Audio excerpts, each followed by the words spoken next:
आप ये सब रहने दीजिए और बताइए कि क्यों है हमारे भारतीय संस्कृति में इतने ज़्यादा रीति रिवाज और परंपराएं, क्यों है हमारे भारतीय सभ्यता में इतने ज़्यादा देवी देवताएं और भगवान। यही बात तो मैं आपसे पहले बोल रहा था नाइजर जी। ठीक है, सुनिए। विश्व गुरु India, the source of pure knowledge and cultural renaissance।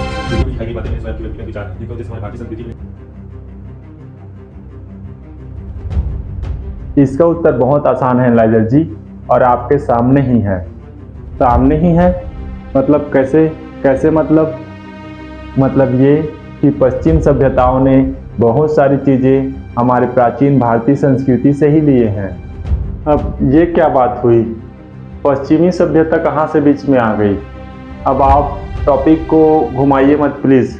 जिस टॉपिक पर हम बात कर रहे हैं उसी टॉपिक पर हम बात करें तो ज़्यादा बेहतर रहेगा। मैं टॉपिक को घुमा नहीं रहा हूँ नाइजर जी। अच्छा ठीक है, आप पहले मुझे ये बताइए कि वर्तमान समय में बच्चों को विज्ञान अच्छे से समझ में आए, इसके लिए आप लोग कौन सा बेसिक तरीका अपनाते हैं? यही कि हम उन्हें थ्योरी के साथ प्रैक्टिकल भी कराते हैं। सैद्धांतिक बातों को ठीक से समझ पाना उतना आसान नहीं होता है। ठीक है, जब वे उसी चीज़ों को प्रैक्टिकली करके देखते हैं तो वे उसको ज़्यादा बेहतर तरीके से समझ पाते हैं। और सैद्धांतिक बातों को प्रायोगिक रूप से प्रूव करने का जो आधुनिक तरीका है, जिसे हम पश्चिमी सभ्यताओं की खोज समझते हैं, वास्तव में पश्चिमी देशों ने इसे हमारे भारतीय संस्कृति से ही लिया है, क्योंकि यही काम तो हमारे भारतीय संस्कृति में बहुत प्राचीन काल से किया जा रहा है नाइजर जी। क्या कहा आपने? यही काम हमारे भारतीय संस्कृति में प्राचीन काल से।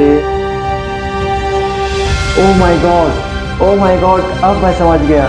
अब मुझे समझ में आ गया, बिल्कुल समझ में आ गया। Now I convince. आप पूरी बात कर लीजिए नाइजर जी। Now I convince. मुझे पूरा बात समझ में आ गया।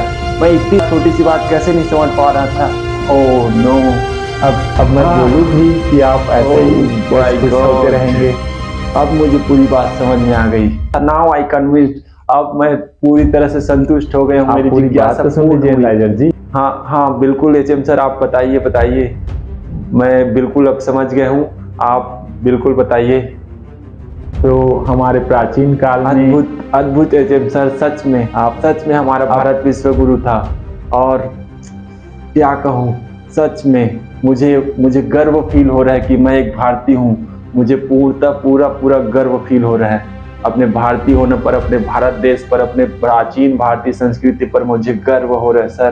तो हमारे प्राचीन काल में सर, सच में मैं क्या कहूँ, आई एम इंडियन। मुझे बहुत गर्व है कि मैं एक भारतीय हूँ। अब मैं बोलूँ भी ये नाइजर जी, इंडिया अमर रहे। हाँ सर, बिल्कुल बोलिए। आप बताइए। मैं अपने खुशी पर कंट्रोल करके आपकी बात सुन रहा हूँ, बताइए। मेरे अंदर बहुत सारे गुबार फूट रहे खुशी के, मगर फिर भी मैं आपकी पूरी बात सुनूंगा। आप बताइए नाइजर जी। हमारी भारतीय संस्कृति प्राचीन काल से ही ज्ञान विज्ञान और दर्शन के क्षेत्र में काफी विकास कर चुकी थी। हाँ, हमारे ऋषि मुनि और संत महात्माओं आदि ने अपने तप और योग से ज्ञान विज्ञान और दर्शन की बातों को प्राचीन काल में ही जान लिया था। जी बिल्कुल।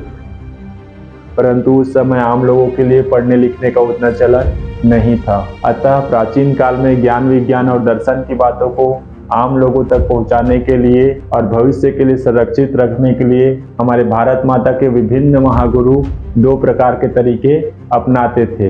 पहला, या तो वे उस ज्ञान का प्रायोगिकीकरण कर दिया करते थे, या दूसरा तरीका यह कि वे उस ज्ञान का कहानीकरण कर दिया करते थे। ज्ञान विज्ञान की ऐसी बातें जिन्हें दैनिक जीवन में अपनाना उपयोगी हुआ करता था, अर्थात जो कुछ प्रैक्टिकल नॉलेज वाली बातें हुआ करती थी, उन्हें वे किसी खास क्रियाकलाप के रूप में कोडित कर दिया करते थे। बिल्कुल सटीक। ताकि यदि लोग उसे समझ नहीं भी पाते थे तो भी उस कार्य को करने मात्र से ही लोगों को उसका लाभ मिल जाया करता था। एकदम कन्विंसिंग आंसर है। और जो जानकार, क्षमतावान, समझदार लोग हुआ करते थे, वे थोड़ी बहुत चिंतन करके उसमें निहित ज्ञान की बातों को भी जान लिया करते थे, समझ लिया करते थे। समय के साथ साथ उन विभिन्न क्रियाकलापों में कुछ कुछ बदलाव आते गया, परिवर्तन होते गया। अतः वह कालांतर में वैसा नहीं रह गया जैसा पहले हुआ करते थे। फलस्वरूप उन्हें समझ पाना भी कठिन होता गया और उसमें निहित मूल्यों और महत्वों से भी लोग अनजान होते गए। परंतु एक अच्छी बात कि हम भारतीयों की अपनी संस्कृति के प्रति आस्था इतनी गहरी थी कि वे उन क्रियाकलापों को लगातार पीढ़ी दर पीढ़ी आगे बढ़ाते रहे, अपनाते रहे, निभाते रहे, जिससे प्राचीन ज्ञान विज्ञान और जीवन उपयोगी दर्शन से संबंधित विभिन्न क्रियाकलाप विभिन्न रीति रिवाजों और परंपराओं में बदलते गए। और इसीलिए हमारे भारतीय और यही कारण है कि आज हमारे भारतीय संस्कृति में इतने ज़्यादा रीति रिवाज और परंपराएं हैं। सच में सर अद्भुत है, अद्भुत है हमारा प्राचीन भारतीय ज्ञान, हमारे प्राचीन भारतीय दर्शन और उनका ज्ञान विज्ञान, उनकी योग साधना, उनकी समझ। सच में मुझे गर्व हो रहा है कि मैं एक भारतीय हूँ। सच में अद्भुत है। हमारी भारत भूमि ऋषि मुनियों और संत महात्माओं की भूमि है लाजर जी, और उन सभी ने अपने ज्ञान विज्ञान और जीवन उपयोगी दर्शन का प्रायोगिकरण करके हमारी भारत माता को विश्व गुरु बनाने में अपना अपना योगदान दिया है। हाँ, ये ऐसा हुआ।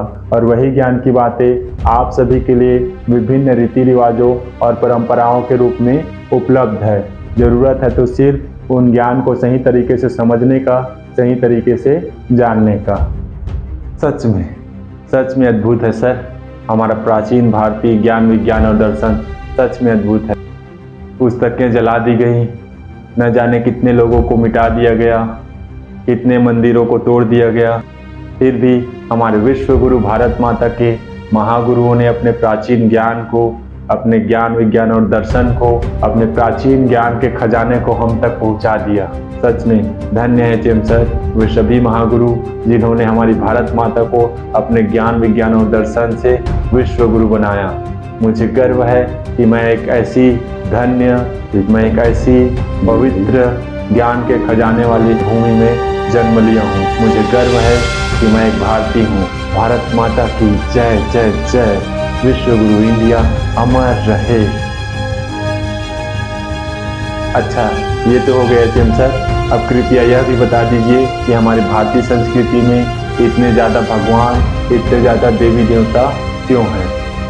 मैं ज़रूर बताता हूँ लाइजर जी, परंतु अब हमारे पास इतना समय नहीं है कि मैं इस टॉपिक को पूरा कर पाऊँ, इसलिए फिर कभी बताऊँगा। अच्छा, तो आपने जितना बातें अभी मुझे बताया है वही बातें एक बार फिर से बता दीजिए प्लीज़, क्योंकि यही बातें यदि मैं अपने चैनल में बताऊंगा अपने दर्शकों को तो उतना ज़्यादा इफ़ेक्टिव नहीं लगेगा। आप बोलेंगे तो ज़्यादा इफ़ेक्टिव लगेगा। मैं समझ सकता हूँ लाजर जी, परंतु यह संभव नहीं है। क्यों नहीं है? बिल्कुल संभव है चेम सर। मैं अपने फ़ोन का कैमरा ऑन कर देता हूँ, फिर मैं पूछते जाऊँगा और आप बताते जाना चेम सर ये क्या हो रहा है। बाकी सब चीज़ तो कैमरे में दिखाई दे रही है, मगर आप इसमें क्यों नहीं दिख रहे हैं? कोई भी और व्यक्ति मुझे नहीं देख पाएंगे लाइजर जी। मैं आपके अनैच्छिक दिमाग में हूँ, इसलिए सिर्फ आप ही मुझे देख पाएंगे। मगर ये कैसे? सिर्फ मुझे ही क्यों दिखाई दे रहा है मेरा अनैच्छिक दिमाग, और बाकी लोगों को तो दिखाई नहीं देता है? क्योंकि आप लंबे समय से लगातार योग कर रहे हैं लाइजर जी, ध्यान कर रहे हैं। लगातार योग करने से, ध्यान करने से, प्राणायाम आसन आदि करने से हमारा दिमाग एक्टिव होने लगता है और ध्यान की गहरी अवस्था में अपने अनैच्छिक दिमाग से भी संवाद कर पाना संभव हो जाता है। तो क्या मैं अभी ध्यान में हूँ? हाँ लाइजर जी, नींद में होते हुए भी आप ध्यान की अवस्था में हैं, क्योंकि आपका दिमाग लगातार अपने प्रश्न पाने की, अपने जिज्ञासा को शांत करने की प्रयास में लगा हुआ है। क्या कहा आपने? मैं अभी नींद में हूँ? मैं तो बढ़िया खड़ा हूँ, चल रहा हूँ, आपसे बात कर रहा हूँ और आप कहते हैं कि मैं नींद में हूँ। मैं ज़रूर बताता हूँ लाइजर जी, मगर अब ये संभव नहीं है। अब अगली मुलाकात में मैं आपके बाकी प्रश्नों का जवाब दूंगा। देखिए, अब थोड़ी देर में एक आवाज़ आएगी और आप नींद से जाग जाएंगे। क्यों संभव नहीं है चेम सर? क्यों हमारे पास समय नहीं है? प्लीज प्लीज बता दीजिए। एजेंट सर आप कहाँ चले गए? एजेंट सर आप कहाँ चले गए? ये मुझे भी क्या हो रहा है? मैं लैब क्यों होते जा रहा हूँ?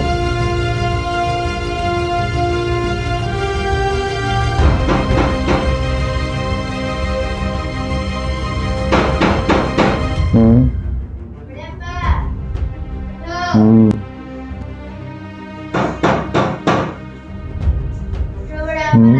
क्या बच्चों?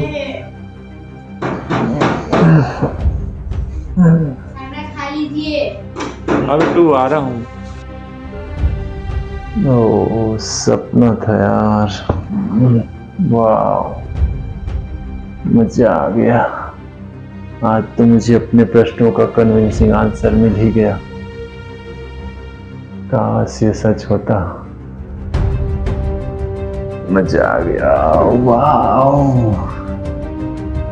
सच में हमारी प्राचीन भारतीय संस्कृति अद्भुत है। विश्वगुरु इंडिया अमर रहे। आई एम इंडियन, मैं एक भारतीय हूँ। वाह वाह, भारत माता की जय जय जय। हाँ मैं तू आ रहा हूँ। बड़े पापा हाँ बेटू, खाना खा लो। चल बेटू। रात में निकलना? हाँ, कितना बज गया बेटू? 9 बज गए हैं। चलो ठीक। चलो बेटू, आप खाओगे? हाँ। चलो।